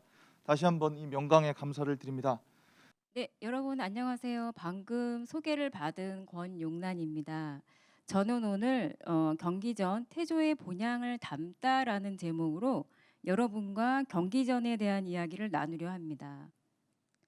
여러분이 인터넷에 들어가셔서 경기전이라고 치시면 장소 부분의 위치를 알려주는 간략한 지도가 나옵니다. 먼저 주소를 보시면 전북 전주시 완산구 태조로 44번지라고 되어 있습니다. 그리고 경기전 옆에 사당, 재단이라고 쓰여 있는 것을 보실 수 있습니다. 이것만 보셔도 경기전이 제사를 지내는 곳이라는 것을 짐작하실 수 있습니다. 경기전을 장소로 검색했을 때 사당, 재단이라고 나와 있었죠. 그러면 경기전을 사전으로 검색하면 뭐라고 설명하고 있을까요? 간략한 사전적인 정의를 보시면 조선시대 전주에 있던 태조 진전이라고 되어 있습니다. 조금 더 구체적인 설명을 보면 경기전은 조선시대 국조인 태조의 어진 초상화를 봉안하고 제사 지내던 외방 진전 중의 하나이다라고 되어 있습니다. 여기서 설명이 필요한 용어 두 개가 보이시죠? 진전과 어진이라는 용어가 생소하실 겁니다. 먼저 진전의 진은 초상화, 전은 큰 집이라는 뜻으로 진전이라고 하면 왕의 초상화가 있는 큰 집이라는 의미입니다. 그리고 어진의 어는 왕을 뜻하고 진은 초상화를 뜻해서 어진하면 왕의 초상화를 가리키는 말입니다. 그래서 어진은 진용, 진영, 성진, 용루, 수용, 성용, 어용, 영정이라고도 합니다. 여러분은 이제 어진 아니면 영정이 조금 익숙하실 텐데요. 이렇게 왕의 초상화를 가리키는 여러 용어가 있는데 숙종 왕대의 어진으로 통일해서 쓰기로 하면서 어진을 주로 많이 사용합니다. 정리하면 진전은 왕의 초상화인 어진이 봉안되어 있는 곳으로 제사를 지내는 곳을 말합니다. 제사를 지내는 곳을 일반적으로 사당이라고 합니다. 그래서 앞에서 경기전 장소를 검색했을 때 사당이라고 쓰여 있던 것입니다. 그럼 이제 경기전이 어떤 모습인지 한번 보실까요? 네, 입구에 붉은 색을 칠한 홍살문이 있습니다. 그 홍살문을 통과해서 쭉 들어가시면 문 2개가 나와요. 그 2개를 통과해서 들어가시면 태조 이성계의 초상화인 어진이 있는 정전이 나옵니다. 가운데에 튀어나온 정각을 통과하시면 정전이 있습니다. 들어가시면 어진을 보실 수 있습니다. 네, 이곳입니다. 태조의 어진이 보이시죠? 네, 조금 더 가까이 가서 볼게요. 예, 어디선가 한 번쯤 본 기억이 있으신 분도 계실 것입니다. 경기전에 봉안된 태조 어진은 조선 초기의 것을 그대로 보고 그린 것, 우리가 모사했다고 하죠. 모사한 것을 원본과 다름없이 그린 그림입니다. 비단 위에 채색을 입힌 것으로 태조의 살아생전 모습 그대로를 사실적으로 그린 것입니다. 평상시 왕의 진무복 차림인데요. 익성관을 머리에 쓰고 용이 새겨진 청색의 골룡포를 입고 백옥의 허리띠를 두르고 검은색 신발을 신고 있는 전신상을 그린 초상화입니다. 그런데 골룡포의 색이 홍색이 아니라 청색이죠. 예, 우리에게 익숙한 왕의 그 골룡포는 홍색입니다. 이것에 대해서는 고려 시대에는 청색을 숭상했고 태조 왕대는 고려와 시대가 멀지 않았기 때문에 덜어는 청색 골룡포를 만들었을 것이라는 설명이 있습니다. 그래서 홍색의 골룡포는 세종대왕 때부터 많이 입기 시작했다고 합니다. 네. 조선 초기에 그려진 태조 어진은 세월을 흘러 여러 번 모사가 되었습니다. 아무래도 시간이 지나면 어진에 곰팡이도 생기고 그리고 찢겨지기도 하고 그리고 전쟁이 나면은 여기저기 옮겨 다니기도 해야 해서 계속해서 모사할 수밖에 없었다고 합니다. 그리고 현재 남아있는 태조 어진은 3점이 있습니다. 경기전에 1점, 경기전 내에 있는 어진 박물관에 1점, 그리고 국립고궁박물관에 1점이 소장되어 있습니다. 3곳에 소장되어 있는 태조 어진은 모두 1872년 고종 9년에 영의전이라는 진전에 있던 것을 모사한 것입니다. 1872년에 모사한 것은 경기전 내에 있는 어진 박물관에 소장되어 있습니다. 현재 경기전에 있는 것은 1872년에 모사한 것을 현대에 다시 모사한 것입니다. 그리고 국립고궁박물관에 있는 것은 1900년 고종 37년에 모사한 것입니다. 어진 박물관이 건립되기 전까지는 경기전에 1872년 봉이 봉안되어 있었는데 안전한 보관을 위해서 어진 박물관으로 가져간 것이라고 합니다. 그럼 왜 태조의 초상화가 지금 전주의 경기전에 있을까요? 네, 전주는 태조의 본향이기 때문입니다. 본향 혹은 본적이라고 하죠. 전주는 태조 이성계의 22대조 시조 이한이 통일신라 문성왕 때부터 살았던 곳입니다. 전주는 태조의 4대조 할아버지인 목조가 다른 곳으로 이전하기 전까지 조상 대대로 살았던 곳입니다. 전주의 경기전이 세워진 때는 태조의 아들 태종 이방원이 왕위에 오른 지 10년이 되었을 때인 1410년이었습니다. 당시에는 어용전이라고 불렀습니다. 그러다가 2년 후에 태조 진전이라고 고쳐서 불렀고 태종의 아들 세종대왕 24년 1442년에 경사스러운 터라는 의미로 경기전이라고 이름을 바꿔서 불렀습니다. 그리고 경기전은 1597년 정유재란 당시에 불에 타서 소실되었다가 제15대 왕 광해군 6년 1614년에 복원했습니다. 그리고 일제 강점기 때에 규모가 다소 축소가 되었고 현재까지 건재한 상태입니다. 지금까지 전주와 경기전의 관계를 간략하게 말씀드렸는데요. 그럼 사당으로서의 경기전과 이곳에서 행해진 제사에 대한 이야기를 나누겠습니다. 먼저 경기전에 모셔진 태조의 위상부터 알아보겠습니다. 조선시대 태조는 살아생전에는 국가를 창건한 왕으로서 말할 나위 없이 높은 위상에 있었습니다. 이러한 태조의 위상을 시봉지군이라고 표현을 합니다. 태조는 살아생전뿐만 아니라 죽어서도 왕실과 국가로부터 대대로 기념되고 제사를 받는 구별된 존재였습니다. 이것을 불천지위라고 표현합니다.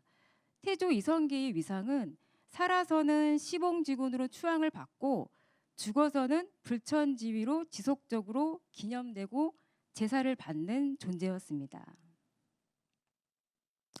이러한 태조를 제사 지내는 진전은 경기전 외에도 4곳이 더 있었습니다. 각 진전이 건립된 장소는 그 나름의 역사적인 의미가 있는 곳입니다. 모두 한양이 아닌 지방에 건립이 되었는데요. 전주의 경기전 외에 경주의 집경전, 평양의 영숭전, 영흥의 준원전, 개성의 목청전이 있었습니다. 경주의 집경전은 신라의 수도였었고요. 평양의 영숭전은 고구려의 수도이자 고려의 서경이었던 곳입니다. 이 두 곳은 새롭게 건국된 조선이 이전 국가의 문물과 이념을 계승하여 창건되었다는 의미로 건립된 곳입니다.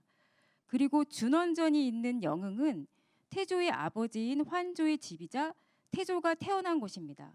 그리고 목청전이 있는 개성은 태조가 자란 곳입니다. 경기전은 태조의 본향이면서 후백제의 수도였던 곳입니다.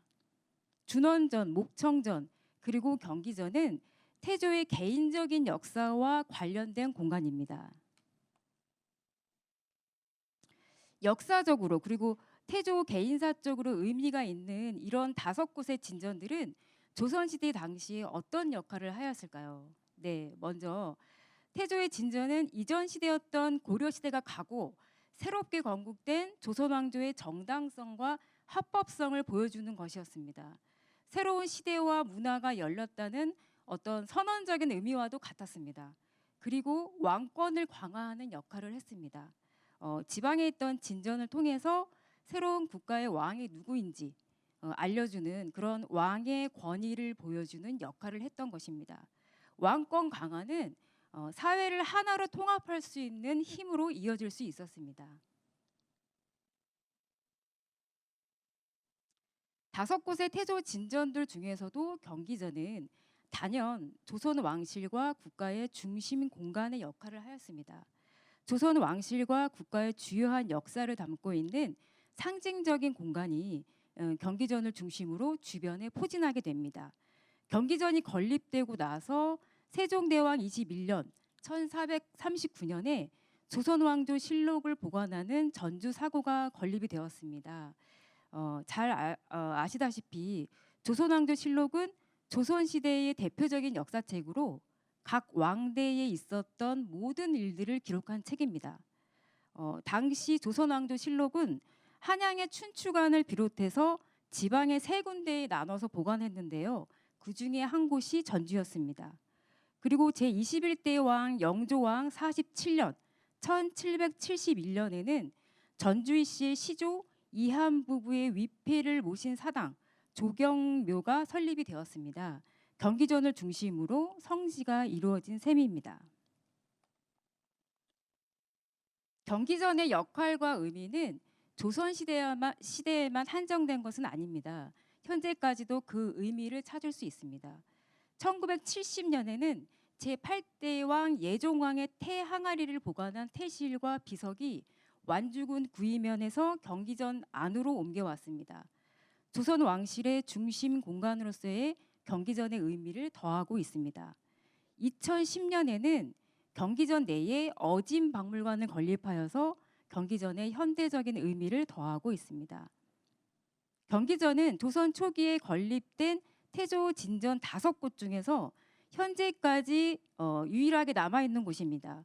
그래서 사적 제339호로 지정된 문화유산입니다. 그리고 이곳에 봉안된 태조 어진은 조선 초기의 것 그대로를 모사한 유일본 중의 하나입니다.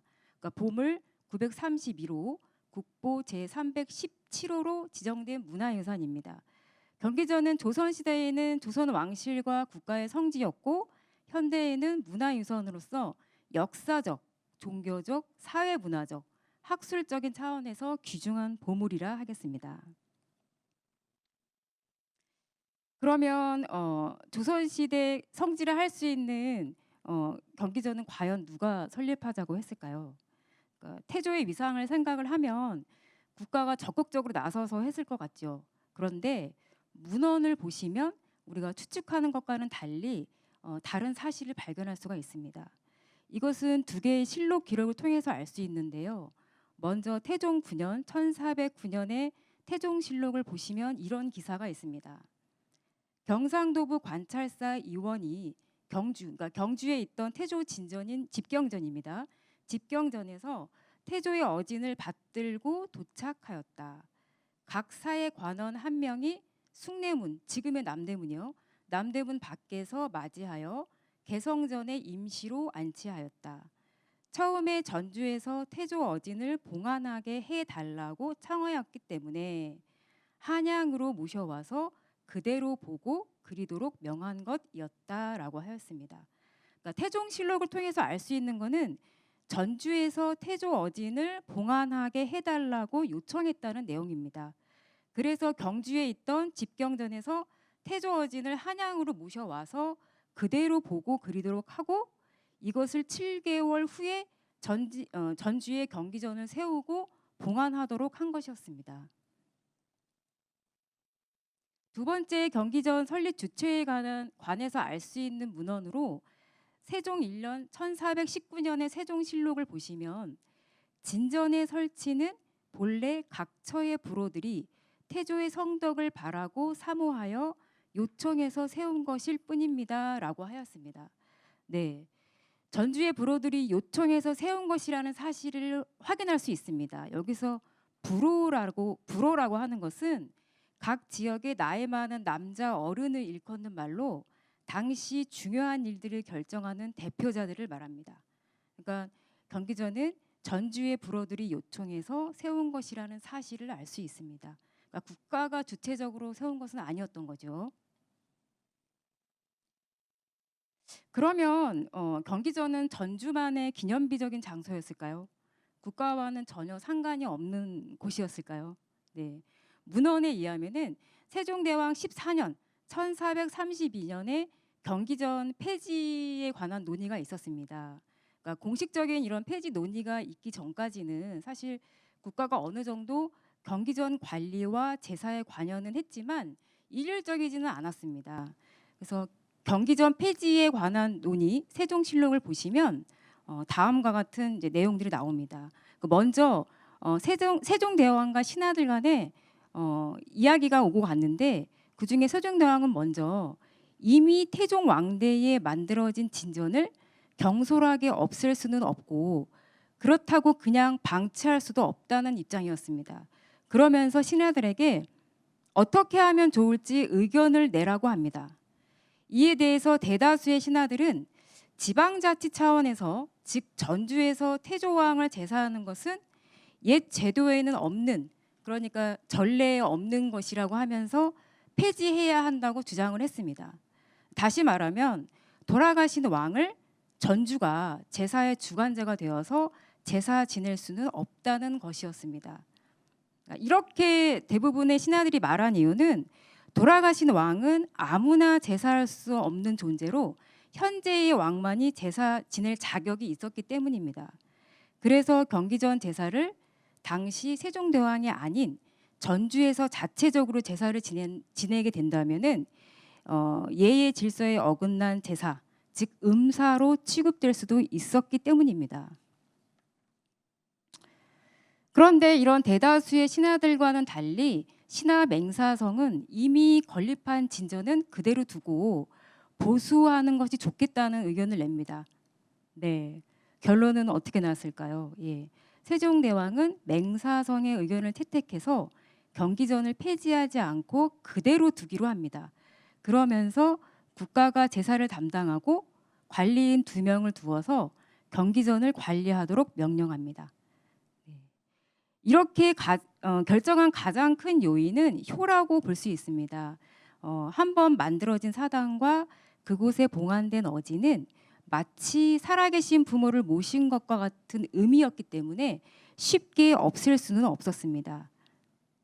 이렇게 경기전 폐지 논의가 있고 나서 10년 후에 세종대왕 24년 1442년부터 본격적으로 국가의 통제 아래에서 경기전이 관리가 되었습니다. 이때부터 경기전에서 행해지는 제사는 전주만의 행사가 아니라 공식적인 국가 제사로 국가가 정한 일정한 규칙에 따라야 했습니다. 이후에 제9대 왕 성종왕 5년 1474년부터는 국조오례의라는 국가의 제사를 기록한 책이 올라가게 됩니다. 이 책은 국가 차원에서 행해진 제사의 매뉴얼과 같은 것이었는데요. 당시의 법정과 동일한 권위를 가지고 있었습니다. 당시 국가에서 관리한 경기전의 모습이 어땠는지 한번 보실까요? 네, 이것이 이제 국조 오레이 책에 기록된 경기전 도설입니다.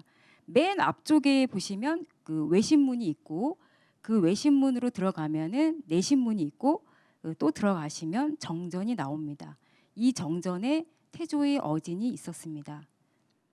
그리고 이제 도서를 잘 보시면 정전 앞마당에 한자가 쓰여 있죠. 예, 이것은 제사를 지낼 때 제사 집행자들의 위치를 적은 것입니다. 그래서 사회를 맡은 집사자의 자리인 집사자 위, 그리고 술을 올리는 일을 맡은 헌관의 자리, 제사 집행자들의 자리를 설치하는 일을 맡은 찬자의 자리, 각 절차마다 제사 집행자들의 정해진 자리와 행동을 안내하는 알자의 자리가 다 적혀 있습니다. 그리고 제사에 올린 술과 음식을 나누어 받는 자리인 음복 위까지 정해져 있는 것을 보실 수 있습니다. 경기전 제사를 국가에서 관리한 만큼 정확하고 철저하게 매뉴얼대로 제사를 행했다는 것을 알 수가 있습니다. 또한 경기전에서 행했던 제사 이름을 보시면 국조 오레이에는 속절향 진전의라는 이름으로 되어 있습니다. 그리고 이후에 정조 12년 1788년에 개정된 국가제사책인 그러니까 국조 오레이가 이후에 개정이 됩니다. 춘관통고라는 이름으로 개정이 되는데요. 여기에는 속절향 경기전의라는 이름으로 되어 있습니다. 그러니까 제사 이름 앞에 이렇게 속절이라고 적혀 있는 것은 제사를 지내는 시를 의미합니다. 그러니까 속절은 정조, 즉 정월 초하루, 한식, 단오, 추석, 동지, 나빌 이렇게 6날을 의미합니다. 그러니까 경기전에서 1년에 6번 제사가 행해진 거죠. 그리고 이름 맨 끝에 의자가 적혀 있는데요. 이것은 제사라는 의미입니다. 그래서 속절향 진전의, 속절향 경기전의는 속절에 지내는 경기전 제사라는 의미입니다. 네, 이 그림은 이제 국조 오레이에 나와 있는 경기전 제사 때에 올려진 상차림입니다. 약간 좀 흐리하게 보이시죠? 예. 앞에서 보신 경기전 도설과 마찬가지로 국가에서 정한 상차림이 이렇게 있었던 거지요. 보시면 신이 즉 어진 바로 앞에 놓인 상을 협탁이라고 하고 여기에 세 줄로 음식을 놓습니다. 그리고 협탁 앞에 협탁보다 조금 크기가 큰 찬탁을 놓는데요. 그 찬탁에 4줄로 음식을 놓습니다. 협탁 첫째 줄에는 술잔 3개를 놓습니다. 둘째 줄에는 탕 3그릇을 놓습니다. 그림에는 탕이 6그릇이지만 경기전 제사에서는 3개를 놓도록 하였습니다. 셋째 줄에는 각색 떡 6그릇을 놓습니다. 찬탁의 첫째 줄에는 각색 실과 6그릇, 둘째 줄에는 다식이 5그릇, 셋째 줄에는 산자가 5그릇, 넷째 줄에는 중박계 4그릇을 놓습니다. 이름이 조금 생소하시죠? 중박계는 밀가루에 기름과 꿀을 넣고 반죽해서 튀긴 것이라고 합니다. 예. 상차림에 올라가는 음식들이 대부분 육아 종류라는 것을 알 수 있습니다. 과일하고 육아, 떡 이렇게 되죠. 그러니까 지방에 있는 그 태조 진전에서 행하는 제사할 경우에는 한양에서 제사 지내는 종묘와는 달리 육류나 포하고 젓갈은 올리지 않았다고 합니다. 제사의 규모가 아무래도 종묘보다는 작았으니까요. 네. 그리고 찬탁 앞 양 옆에 초와 촛대를 놓는 촉이 있었고요. 가운데에는 향을 피우는 작은 화로인 향로를 놓고 그 앞에 술잔을 올려놓는 축정을 놓습니다. 그리고 맨 앞에 향온이라는 술을 담는 술잔, 사준 2개를 놓습니다. 상차림을 이제 보셨으니까 제사를 어떻게 지냈는지 그 절차를 간략하게 보겠습니다. 경기전 제사의 핵심적인 절차는 크게 제계, 행례, 예필로 나누어 볼 수 있습니다. 먼저 제사를 행하기 전 제사에 참석하는 왕을 비롯한 그 제관들은 몸과 마음을 정화하는 제계를 이틀 전부터 합니다. 제계는 산제 1일, 치제 1일로 나뉩니다. 이 산제 기간에는 상을 당한 곳에 가면 안 되고요. 문병을 하면 안 되고 음악도 들어서는 안 되고 사형 집행을 하지 않습니다. 그리고 치제 기간에는 신하가 왕에게 제사에 관한 일만 아뢰입니다. 이렇게 제계는 제사를 생각하면서 몸과 마음을 준비하는 기간으로 이때부터 이미 제사가 시작되었다고 할 수 있습니다. 행례의 절차는 먼저 향을 피우고 술을 올려서 신을 부르는 것부터 시작을 합니다. 그리고 나서 첫 번째 술을 올리는 초원례, 두 번째 술잔을 올리는 아헌례, 세 번째 술잔을 올리는 종헌례가 행해집니다. 초원례에서 신에게 감사와 기원을 적은 축문을 읽게 됩니다. 술을 3번 올리는 삼헌례를 다 마치면 음복을 하고 음식을 놓았던 제기, 즉 그릇들을 다 거두어 드립니다. 그리고 축문을 땅에 묻는 망예를 하면 제사가 끝납니다. 네, 이렇게 조선시대 경기전 제사의 모습을 잠시 살펴보았습니다. 네, 제가 어저께 경기전에 가보았는데요. 다음 주 목요일 날 10월 14일 날 경기전에서 경기전 대제를 한다고 합니다. 그래서 가셔서 한번 제가 이제 국조 올해일을 기반으로 이제 설명드린 그 당시의 제사의 모습하고 이번에는 이제 어떻게 드리는지 여러분이 가셔서 비교해 보시는 것도 좋을 것 같습니다. 네. 다시 경기전의 설립 배경에 관한 이야기로 돌아가겠습니다. 이번에는 전주의 부로들이 경기전을 설립해달라고 요청했던 이유가 무엇이었는지 보겠습니다. 그러니까 동기 또는 명분이라고 하죠. 그것이 구체적으로 무엇이었을까요? 네. 세종 1년 1419년의 세종실록을 보시면 진전의 설치는 본래 각처의 부로들이 태조의 성덕을 바라고 사모하여 요청해서 세운 것이라는 내용이 나옵니다. 그리고 세종 14년 1432년의 세종실록을 보시면 지역민들이 태조의 덕에 감동되어 사모하는 마음으로 진전을 세우고 제사를 받는 것이라면 의에 해로울 것이 없다라는 내용이 나옵니다. 그러니까 원문을 보시면 감덕 사모, 희모 태조 성덕이라고 하였습니다. 즉 태조의 덕에 감동하여 그것을 바라고 사모한다는 것입니다. 그런데 이러한 동기 또는 명분이 경기전 건립과 무슨 상관이 있는 걸까요? 다시 말해서 그냥 기념비석을 세워서 태조의 덕에 감사하는 마음을 표현할 수도 있었을 텐데 굳이 사당을 만들어야 했던 이유가 무엇이었을까요? 네, 이것은 사당이 어떤 곳인지 그 역할과 의미를 통해서 이해할 수 있습니다. 첫 번째 사당의 역할은 죽은 자, 즉 조상과 산자, 후손의 만남과 교제가 이루어지는 공간이라는 것입니다. 이 만남의 매개 역할을 하는 것이 어진입니다. 유교에서는 사람이 죽으면 혼은 하늘로 올라가고 백인 몸은 땅으로 돌아간다고 합니다. 어진은 제사 지낼 때 죽은 자의 영혼이 깃드는 몸을 상징합니다. 그래서 경기전에서 죽은 자인 태조와 산자인 후손의 만남은 태조의 영혼이 깃드는 어진을 통해서 이루어집니다. 태조의 어진은 태조의 살아생전의 모습을 그대로 묘사한 것입니다. 이러한 태조 어진은 돌아가신 태조의 얼굴을 기억할 수 있는 유일한 매개물로서 그 실제를 시각화한 것입니다. 익성관과 골룡포를 입고 정면을 바라보고 앉아있는 태조의 초상화는 마치 지금 그곳에 있는 것 같은 경험을 가능하게 합니다. 두 번째 사당의 역할은 제사가 행해지는 공간이라는 겁니다. 제사를 지낼 때 죽은 자와 산 자가 만납니다. 경기전에서 제사를 지낼 때 죽은 자인 태조와 산 자인 후손이 만납니다. 유교에서는 백성에게 큰 공을 세운 인물을 신으로 모십니다. 경기전 제사에서 태조는 조선 왕조를 건국한 공덕이 있는 신으로 모셔집니다. 태조는 신이 되어서 후손과 국가를 보살피고 후손은 조선을 건국한 태조의 공덕에 감사하는 것입니다. 네. 사당에서 신으로 모셔진 태조는 경기전 정전 앞에 신도라고 적힌 편말을 통해서도 알 수 있습니다.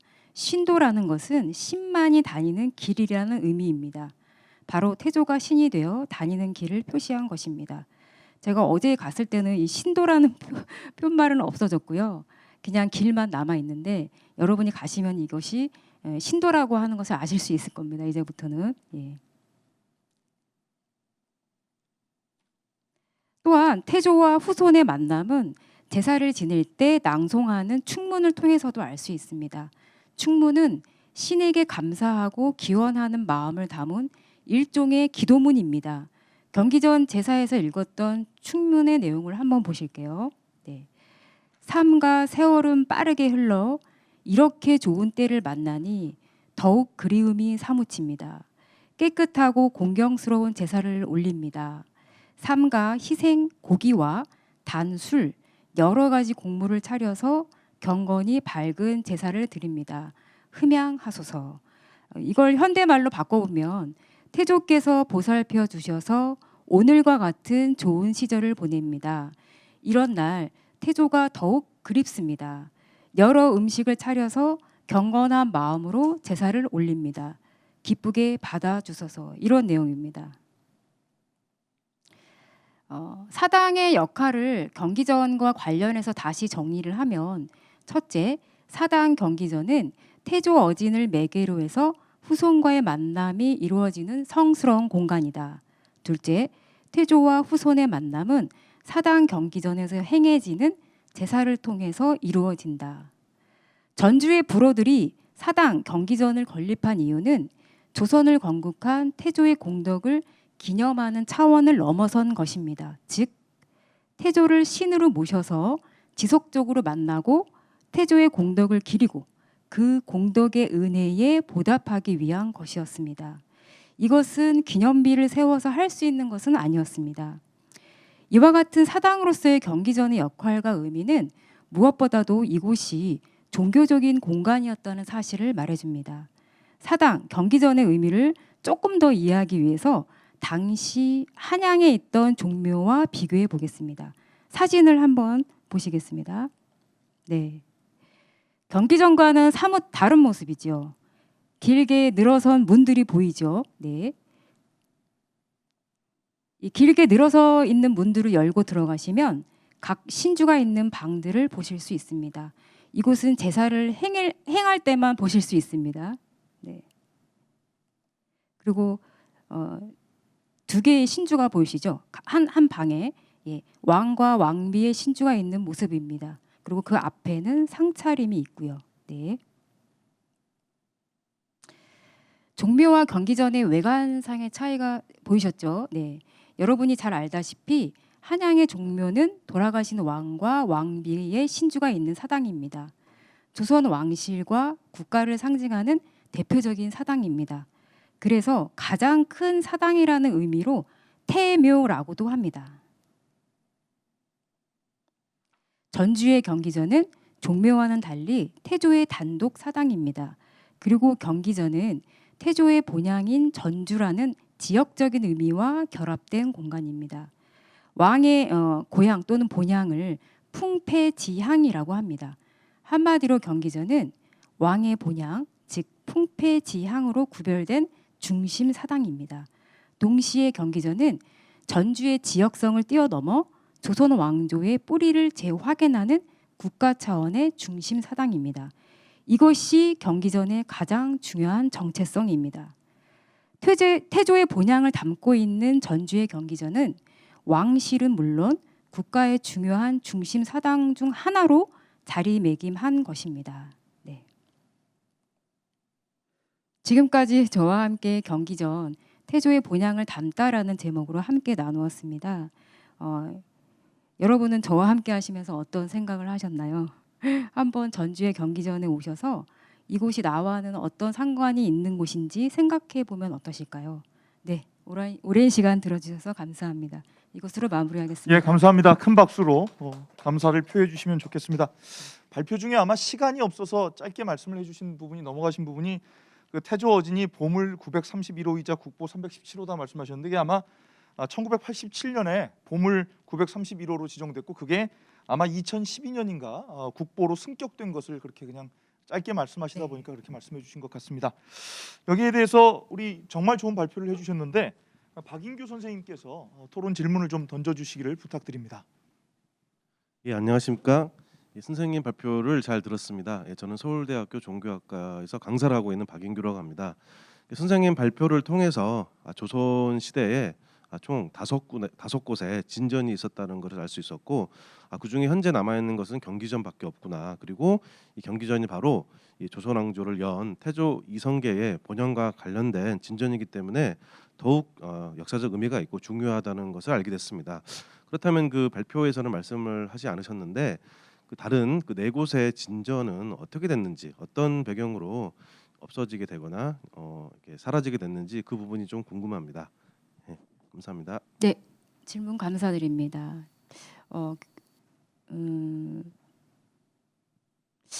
사실은 그러니까 4군데 다 지금 남아 있지는 않은데요.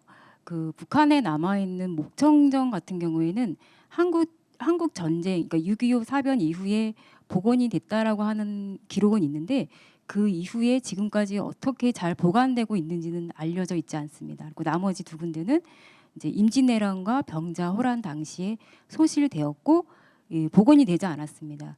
그러니까 경기전은 광해군 때에 복원이 되었는데 다른 것들은 복원되지 않았어요. 그러니까 그렇게 의지를 가지고 복원하지는 않았던 것 같습니다. 그리고 경기전이 왜 경기전만 복원이 됐느냐? 근데 이거에 관한 기록은 자세히 남아 있지 않습니다. 그래서 경기전은 이제 유일한 태조의 진전이라고 말할 수 있고요. 그리고 이제 우리가 생각할 때는 그 태조의 진전이기 때문에 다 그 아주 전쟁 이후에도 반드시 꼭 이렇게 복원을 했을 거라고 생각할 수도 있지만 그 당시에 전쟁이 너무 오랜 세월 전쟁을 치렀고 그리고 국가 전체가 다 거의 뭐 패망이 되었기 때문에 진전을 다시 복원할 생각을 못했던 것 같아요. 다른 곳들도 많이 다시 지어야 할 곳들이 많았기 때문에. 그런데 전주의 경기전만큼은 복원이 됐었고 복원된 것이 일제 강점기 때 약간 축소가 됐지만 여전히 지금까지도 현재까지도 건재하고 있다라고 하는 사실이 굉장히 중요하다고 말할 수 있습니다. 네. 확실히 태조의 본향으로서 경기전이 참 조선 왕조 세계의 중심에 기능을 했던 것을 잘 설명해 주신 것에 대해서 다시 한번 감사드립니다. 권영란 선생님께 다시 한번 박수 주시기를 부탁드립니다.